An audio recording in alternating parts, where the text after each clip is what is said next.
Welcome to Because You Need to Know. I am Edwin K. Morse, President and founder of Pioneer Knowledge Services. This series is your digital resource of valuable conversations with nonprofit and knowledge management enthusiasts from across industries and from around the globe.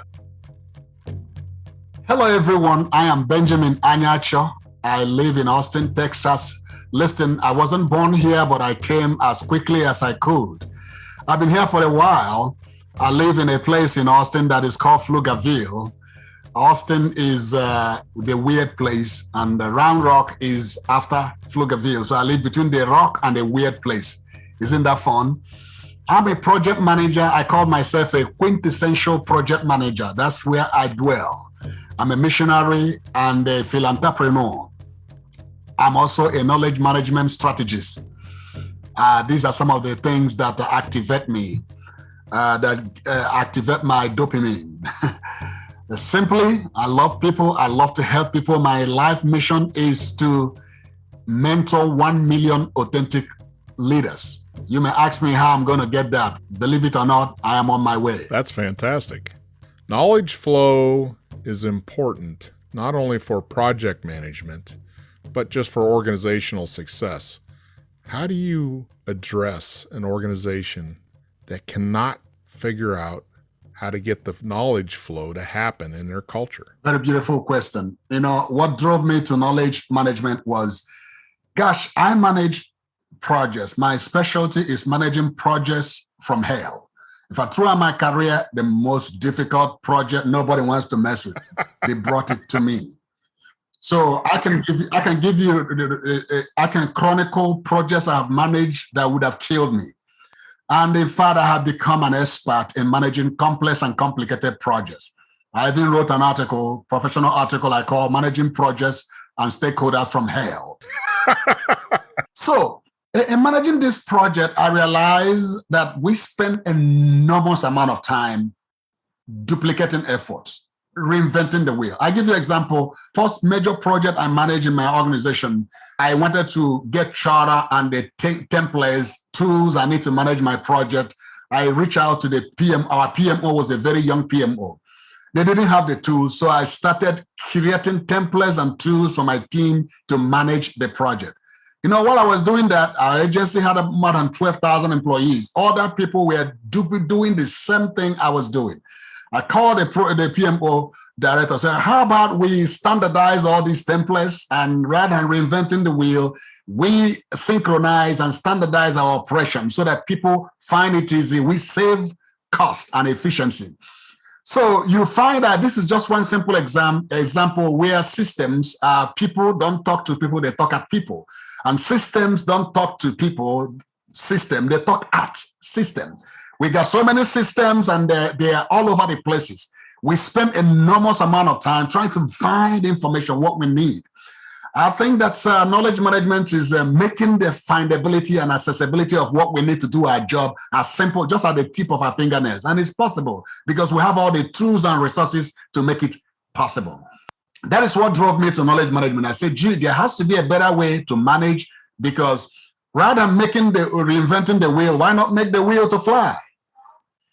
So knowledge management removes those redundancies. For lack of redundancies, knowledge management removes them and simplifies and standardizes operations and processes. From my experience in project management and understanding, you know, my software that I was exposed to was Microsoft Project, which is to me a mile deep and a mile wide software.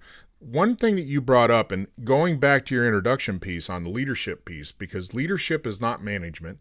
How do you create better leaders? And going back to what you said about the talking at or talking with, I love that, because that's very much what we do. We talk at people. We talk, we don't listen. And a good leader, and I say good in a general sense, a responsive leader is a good listener, right? So how do you build better cultural behaviors around listening, empathy, understanding, wanting to understand, those sorts of things? Thank you very much. You actually brought me to why I wrote a book on Knowledge Café. Everybody listening to me here today, if you are honest, you probably have unfriended somebody on social media since last year because of their politics, because of their religion, mask or no mask, vaccine, perceived hate speech, and so on and so forth. In my lifetime, I'm not an old man, but I have never seen a time when we cannot have a conversation with each other, like I'm having conversation with Edwin today. But I think we can have conversation with each other. But my book says Knowledge Café create the environment for a successful knowledge cafe. In other words, environment don't create themselves. You create the environment. And the leader dictates the tone. Many environments are very toxic. When we talk about environment, we talk about culture. Culture, you can have the greatest vision on earth, the greatest idea on earth, but it will be eaten like a hamburger by culture and environment where it dwells. The leadership has to set the tone intentionally. We are all hypocrites in some ways, but hypocrisy is saying something and doing something else. Authentic leaders who do what they say. I'm not talking about politicians, but they are far away from what I'm talking about. I'm talking about leaders that set the tone, conversation. Like you call people to the meeting and say, I want everybody to express themselves. And when people express themselves, you penalize them from expressing themselves. Are you really kidding me? So Knowledge Cafe is that space. Peter Drucker said there are two people in an organization. He said that the bureaucrats and the lunatics. The bureaucrats are responsible for administering the organization. The lunatics are responsible for innovation. But the challenge is, how do you make them work together? He said that the bureaucrats always try to shut down the lunatics and run them out. My thesis is that you bring the lunatics and the bureaucrats to the cafe where they appreciate each other. And they appreciate the differences we bring to the table. In the cafe that has a ground rule, there is no wrong thing said in a cafe, because intentionally there's a ground rule that accommodates even something that looks so idiotic. Let me just interject here. For some of the folks that may be listening that not really familiar with the Knowledge Cafe, can you just give us a brief description of what it is and why it is? So Knowledge Cafe is another tool where you bring knowledge workers, experts, or a combination of experts and non-experts, to discuss, to engage and understand a subject, and of the choosing of the participant. Just like a knowledge in community of practice that is organic. It is not, you are not voluntold, but you bring people to a knowledge cafe, and people sit in different in small groups and discuss questions that will help us solve project problems or any manner of topics. I've used Knowledge Cafe with my children. I've used it in my board meetings. At board meetings I lead. I've used it in the community. I've used it in church setting. I've used it at work. I use it everywhere. The reason is that in Knowledge Cafe, you have ground rules that opens people up and gives them some kind of security and protects their vulnerability. In an innovation will never happen when conversation is stifled, when people are not allowed to open up, share their mind. Safety, right? Yeah. I mean, feeling you feel safe. Yeah. Pause and say this finally, that almost every major invention in the world today started as an idiotic idea. So in a Knowledge Cafe, we said, bring your crazy ideas. One of my friends who wrote an endorsement, Dr. Denise Bedford, Georgetown University professor, she said that, Ben, I believe that we all need a space where we can bring our crazy ideas for other caffeinated people to test them out. So in a Knowledge Cafe, you bring your crazy ideas for other caffeinated people to test them out. Yeah. And challenge them. I just want to add in another benefit of the Knowledge Cafe, especially in an organization, is you have an opportunity to meet other people in a different way. Yes. Right? It builds that relationship with other people. And if we go back to the safety net or safety environment, in a very secure fashion. Yeah, I hear what you're saying as far as an outcome to solve problems, to discover things, to bring innovation in, perhaps. but a lot of it is just to build relationships, right? To just You know bet. who people are. Yeah. You bet. Relationship is the oil that drives everything. Would you want to share your knowledge with an enemy? Just raise your hand if you're listening to me. You want to share your knowledge with an enemy, not this cowboy here, ladies and gentlemen. I will not share my knowledge with an enemy. An Oriental man sent his son to a carpenter, a very well respected carpenter, to train him in carpentry. After 6 months, the carpenter returned the boy to the father. The father said, "Oh my gosh, was he stealing? Is he disobedient? What's wrong with him?" Say, "Oh, you got a great kid, but he doesn't like me. If he doesn't like me, he cannot learn from me." So, leading workshop, I art survey, I pull people. How often do you share your knowledge? Often, most times, I have very honest people, about 10-15%, who honestly tell me that they don't share their knowledge with anybody. The rest said, "Oh, I share all the time." So you can't share knowledge with anybody. The relationship is the oil. In our culture today, when we are talking about justice, social justice, and so on and so forth, what we lack is understanding. Understanding is not knowledge. As I'm talking to Ed probably knows everything about me, but to understand me, we got to sit down and look at ourselves in the face. We got to sit down, employ empathy. How can you really understand somebody except there's a relationship? I believe that a human interaction is the greatest enabler for the transfer of all human core capabilities. And whether it's empathy, whether it's adaptive thinking, whether it's teaming, whether it is through human interactions. Human interaction is so powerful. Relationship, understanding, empathy. All of that, what you just said, is the connection and ability to communicate people to people. And your other comment about how many people have we disfriended or disconnected from because of their sharing information. It's like, well, wait a minute now. I'm an example of just that. I have reached a saturation limit to certain content that I'm like, you know what? I'm done. I'm done. Exactly. I'm going to check out of this conversation, period, because it's going nowhere. Nowhere. Yeah.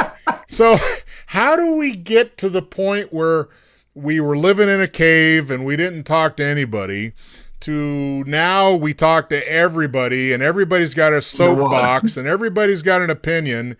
We've got to get that natural symbiotic relationship to where we nurture the things we care about and we have barriers or hard stops. That we're not going there. Sorry, we're not going there.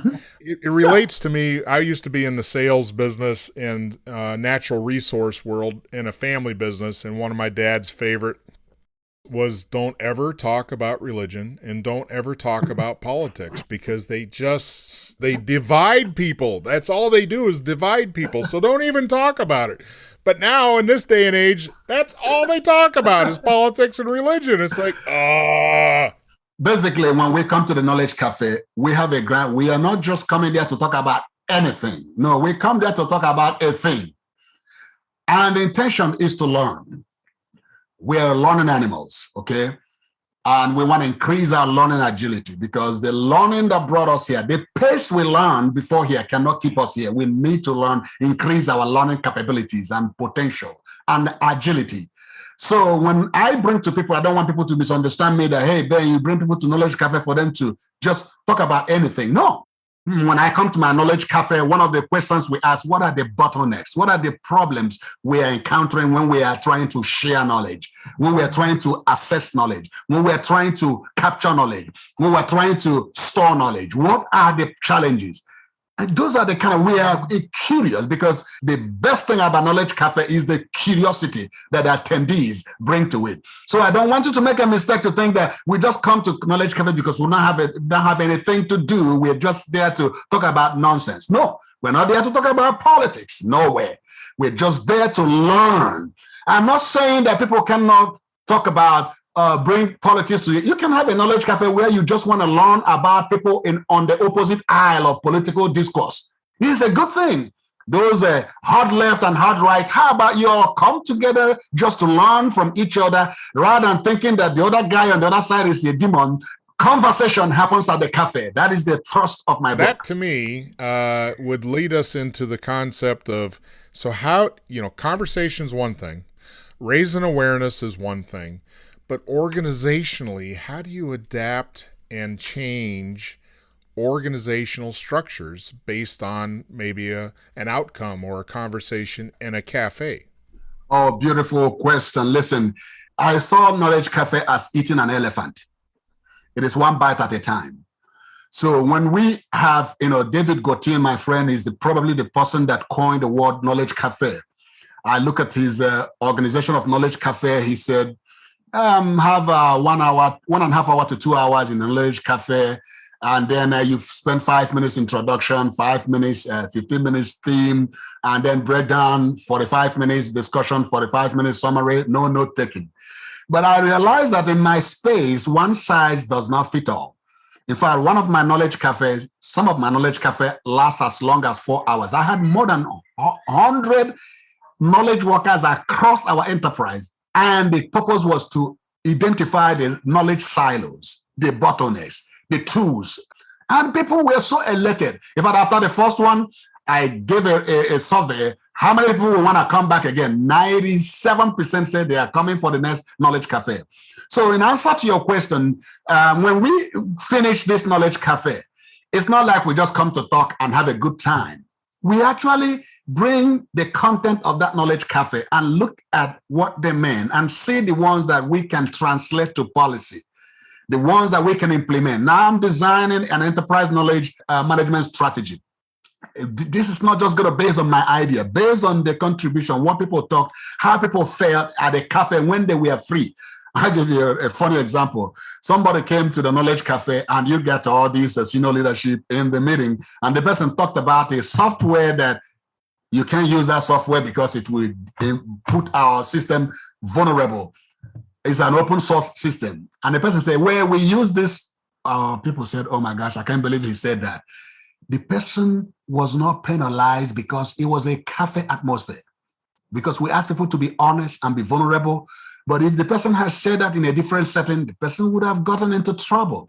But because I told everybody, this is a cafe, there is a boundary here. People are allowed to open their mind. Everybody has a voice. So you can't penalize people for really honest, because what we bring to cafe is honesty.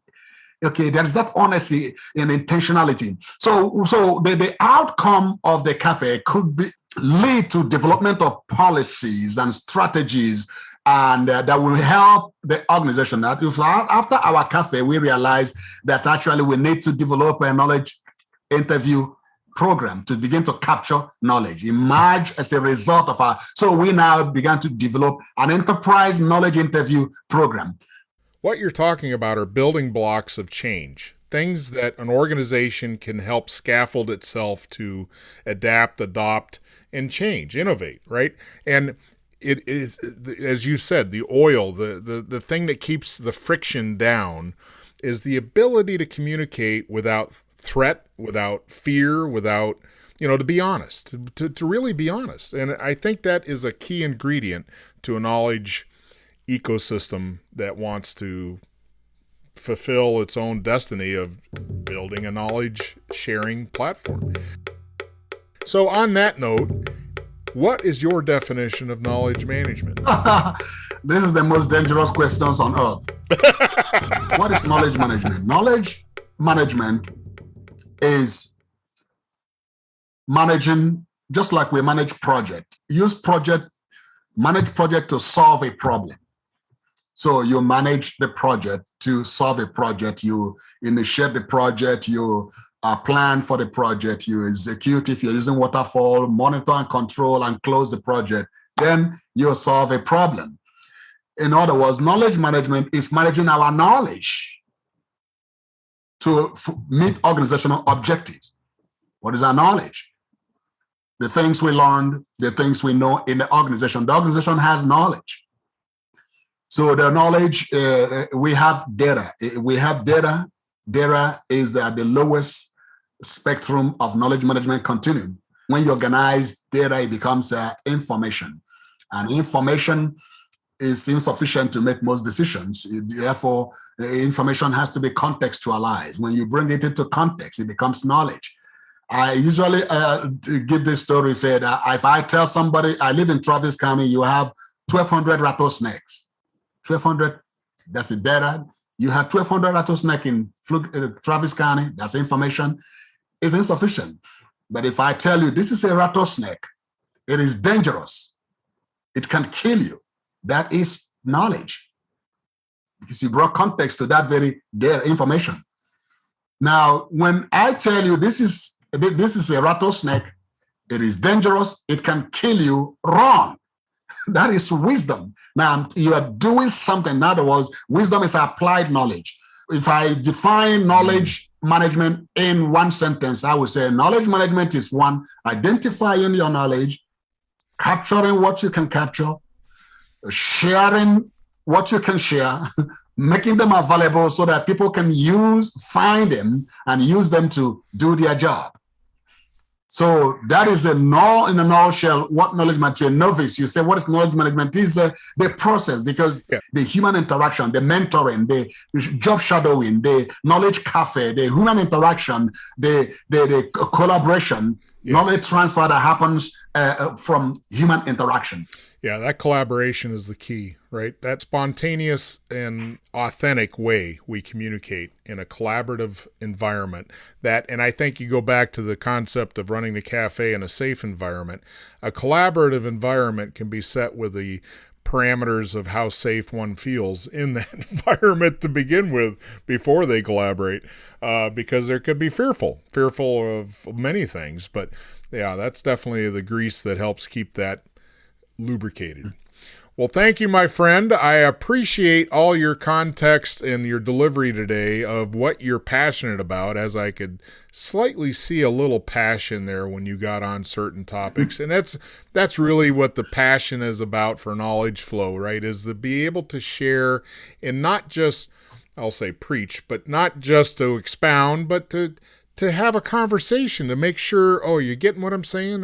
Am I not clear? And that's really a well-rounded way an organization can grab hold of some knowledge flow, is to create that safe environment where collaboration can really happen. And I'm not just saying distribution of emails or things that are mechanical, and I think that's where your key ingredient of the Knowledge Cafe is. It brings people without technology in a face-to-face environment or digitally face-to-face environment to allow them to just create a space for conversation. That's right.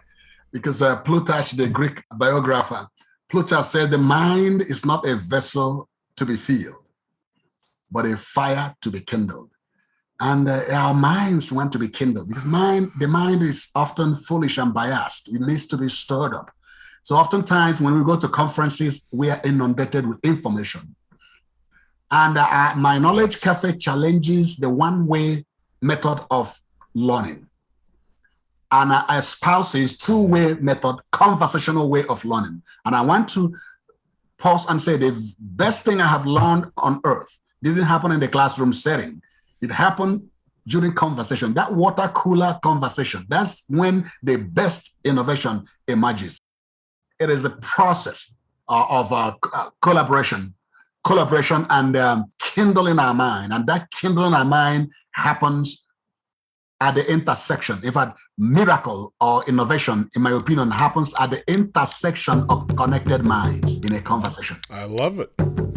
Well, thank you, my friend. Thanks for being here today, and I wish you great success. Thank you. Because You Need to Know is designed to bring people's experience and their knowledge forward to be shared.